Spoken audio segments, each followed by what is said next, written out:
When my wife, Sarah, sat me down at the kitchen table one evening, I thought she wanted to talk. About our usual weekend plans, or maybe about repainting the living room.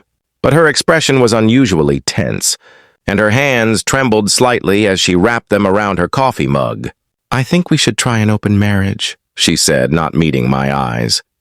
For a few seconds, I just stared at her, trying to process the words. "An open marriage?" I repeated, my voice low. She nodded quickly.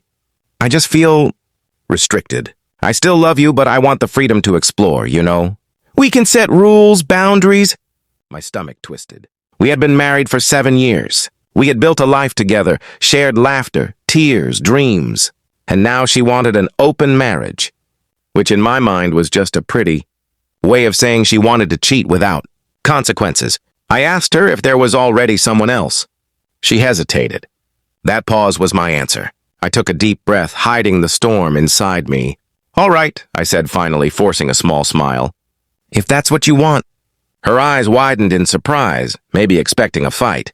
But I didn't argue. I didn't yell. I didn't beg.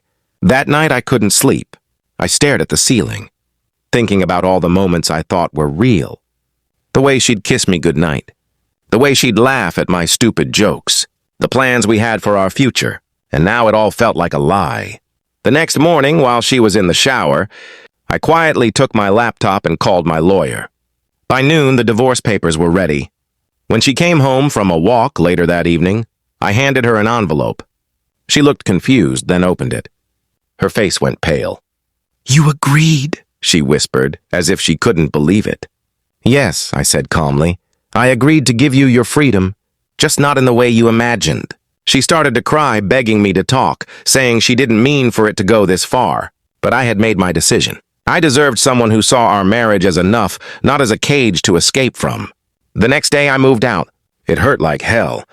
But I also felt something I hadn't felt in a long time. Self-respect. Sometimes, letting go is the only way to protect what's left of yourself. And in my case, it was the first step toward a life without lies.